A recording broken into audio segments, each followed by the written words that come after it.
Trendspotting, l'émission des tendances à venir. Bienvenue dans le programme qui décrypte les tendances émergentes, vous emmène dans le futur et vous donne un temps d'avance pour anticiper les risques et les opportunités à venir. Je suis Michel Lévy-Provençal et à chaque épisode, nous découvrons ensemble une tendance, un territoire, des technologies, des modes de vie qui émergent et changent notre monde. Aujourd'hui, je vous propose de nous interroger sur le développement de plus en plus important d'une nouvelle forme d'organisation sociale au sein des entreprises. Je veux parler des corporate tribes, les communautés ou les tribus d'entreprises. À San Francisco, dans les années 60, un groupe de musique très populaire est devenu un phénomène culturel. Il mêlait les influences blues, country et folk avec plusieurs particularités. D'abord, une grande capacité d'improvisation, ensuite une stratégie de diffusion qui rejetait les canaux traditionnels. Ils s'appuyaient exclusivement sur leur base de fans, une stratégie très avant-gardiste. En effet, ils organisaient des tournées toujours improvisées pendant lesquelles leurs fans étaient de plus en plus nombreux et se retrouvaient pour diffuser la culture qui imprégnait le groupe. Une culture psychédélique faisant la promotion de la consommation de LSD et des tripes qui en résultaient. Ce groupe, c'était les Grateful Dead. Il a engendré une communauté communément appelée les Dead. Les Dead ont été à l'origine d'une des plus influentes communautés contre-culturelles américaines. C'est elle qui va permettre l'émergence des hippies dans le monde entier. La musique a toujours été un catalyseur de communauté et c'est probablement le plus puissant catalyseur. Mais cette forme d'organisation humaine, qu'on appelle donc communauté, certains disent tribu, est une structure ancestrale. Elle réémerge dans le monde moderne depuis les années 60 avec les grands mouvements hippies, puis se prolonge dans différentes formes. Dans les années 80, on commence à parler de ce phénomène social comme d'un archaïsme postmoderne. Une sorte de revival de l'organisation tribale, un glissement de l'individualisme triomphant des années 80 vers un tribalisme où l'individu crée son identité au travers de son appartenance plus ou moins floue à des groupes sociaux. Et à partir des années 2000, l'entreprise commence à être influencée par ce phénomène. Un livre va beaucoup faire parler de lui, Tribes, de Seth Godin, qui décrit les grands principes des communautés et comment elles pénètrent dans le monde entrepreneurial. Et on commence à parler d'entrepreneuriat tribal, concept qui va irriguer la startup mania. Puis on va progressivement parler d'intrapreneuriat tribal, une approche à l'intérieur même des entreprises qui promeut la puissance des communautés au service de l'innovation et de la transformation des entreprises. Pour développer ce concept, je me tourne vers Solange Deray, qui est directrice conseil et partenaire au sein de Brightness et qui publie ce mois-ci un livre blanc sur les communautés d'entreprise. Bonjour Solange. Bonjour Michel. Alors qu'est-ce qu'on appelle aujourd'hui une communauté d'entreprise ? Alors quand on parle de communauté d'entreprise aujourd'hui, il y a plusieurs sens et il y a plusieurs formes de communauté. Mais ce qui est sûr, c'est qu'on ne parle pas d'équipe au sens hiérarchique. Dans la mesure où une communauté, c'est vraiment un groupe de personnes qui va se créer de manière transverse à l'organisation traditionnelle.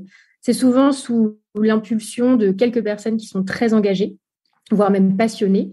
Et les membres qui intègrent cette communauté sont vraiment là par envie, de manière volontaire, à côté de leur job au quotidien. Alors, ça ne veut pas dire que ce n'est pas lié à leur métier. Au contraire, il y a beaucoup de communautés de pratiques ou d'actions qui viennent en complément, qui viennent vraiment enrichir le travail des collaborateurs.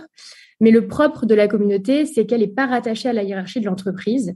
Donc, ça implique que même si elle se fixe des objectifs, elle n'a pas d'obligation de résultat de la part de l'organisation. Et pour aller plus loin dans le terme communauté, on a vraiment cette notion d'appartenance, de sentir qu'on fait partie d'un groupe qui aide à avancer vers son objectif. Il y a même certaines personnes qu'on interviewait pour le livre sur le sujet qui parlaient de famille ou, comme tu le disais, de tribu. Donc, c'est vraiment différent d'une équipe projet à laquelle on va être assigné. C'est un groupe formel ou informel, on explique d'ailleurs la différence dans le guide, dans lequel on va rentrer volontairement, qui a un but particulier, qui a même des valeurs, des règles de vie auxquelles on adhère.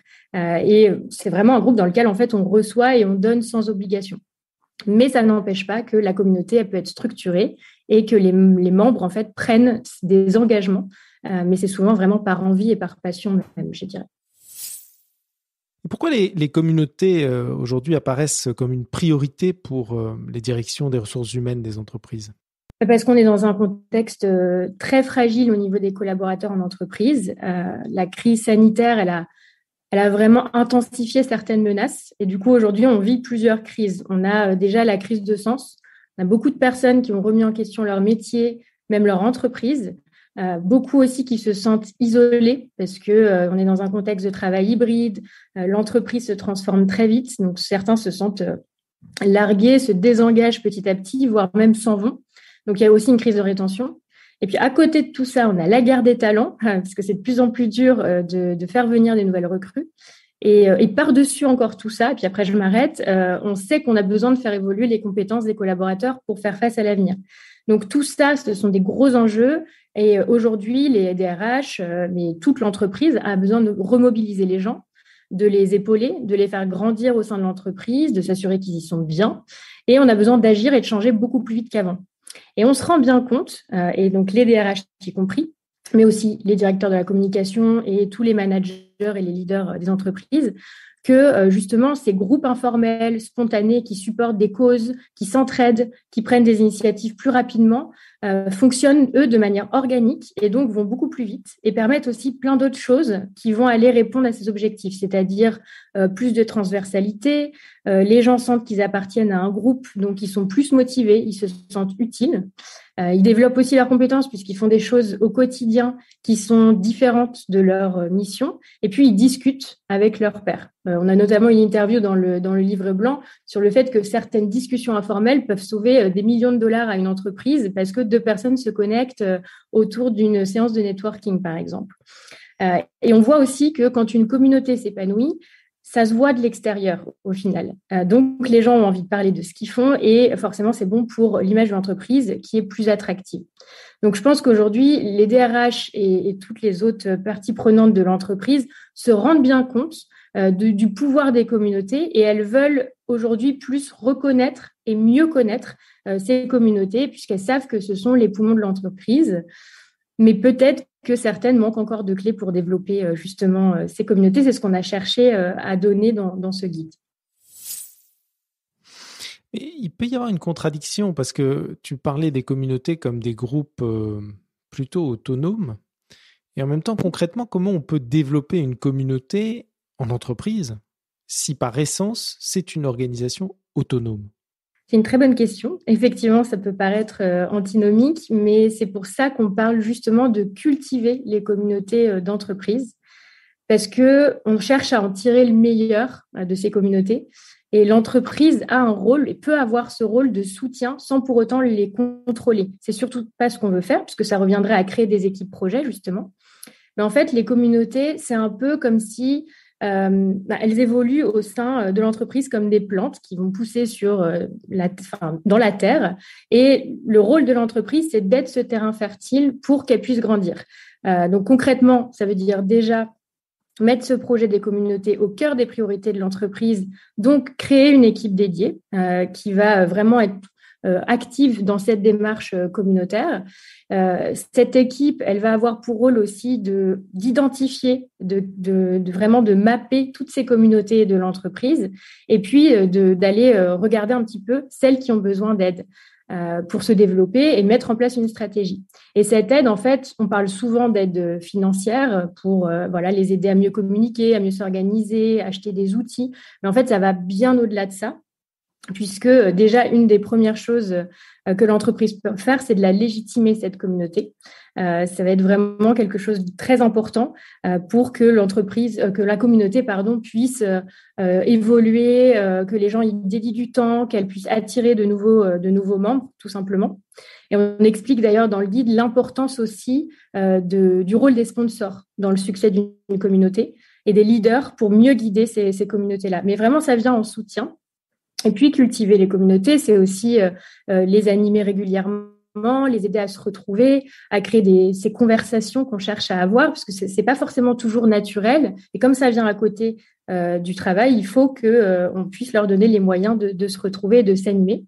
Et puis, c'est aussi célébrer les accomplissements de la communauté Et pour finir, c'est ne pas lister les idées en friche, c'est-à-dire intégrer certaines idées dans le fonctionnement de l'entreprise pour leur montrer qu'on les prend en compte. Mais bon, voilà, pour ceux que ça intéresse, je vous conseille d'aller lire nos 10 conseils, nos 10 étapes vraiment concrètes pour cultiver les communautés.